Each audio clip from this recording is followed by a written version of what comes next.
Good morning, everyone. Welcome to Jolie Farms. Hey, today we're going to talk a little bit about Hügelkultur and what is involved with that. We're going to show you how we've done it here. And by the way, behind me, over my left shoulder, you see the famous mountain Mondongo. Mondongo's fabled to be the protector of the valley. And so it's kind of a famous place to hike to here in Vilcabamba. If you ever get to Vilcabamba, you definitely want to take a hike up there, but be very careful. Go with someone, preferably a guide, because people do fall and die there every once in a while, usually about one or two a year. So it's not the safest place.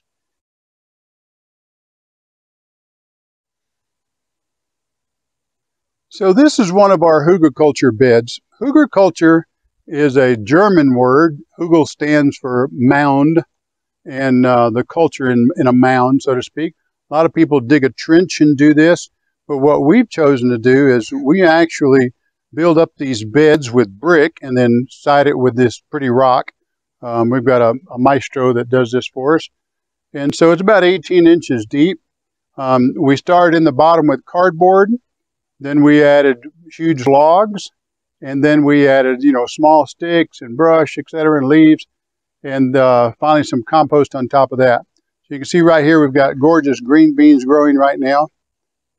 And I've got some nice little carrots that come up over here. And so for, July, August time frame, this is pretty interesting to be able to do this. The idea behind Hügelkultur is that it adds a bunch of fungi to the soil. And the fungi is really important for growth of vegetables, etc. So as these logs break down, they're actually adding nutrition to the soil. And so, don't need a whole lot of fertilizer or anything else in this type of garden. It just grows well. Now, I know some of you are going to ask what the little black hoops are for.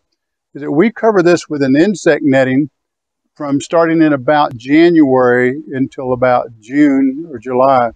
And the reason is we get the cabbage moths really bad here. And they come in huge swarms, and they can devastate a garden. They don't always pick on green beans, but they can. It depends on how hungry they get. Here we got just some blueberries in containers growing here. You'll see lots of little blueberries on those stems, wind blowing them around. So in the containers, we managed to grow a few little blueberries, not a lot.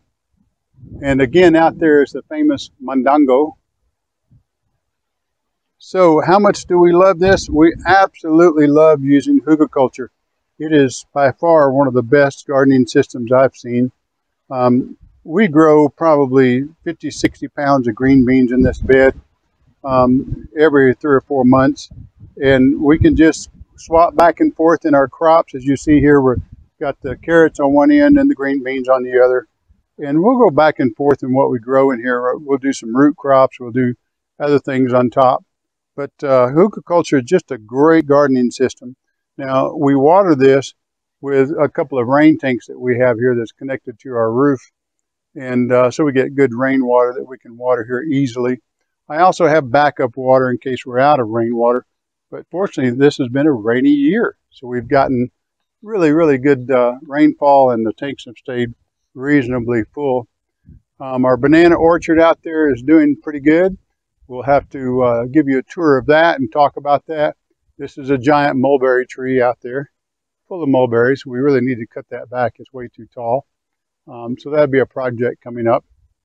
Okay, so I just wanted to show you a little bit about the Hügelkultur. You can Google it. You can talk to other people about it.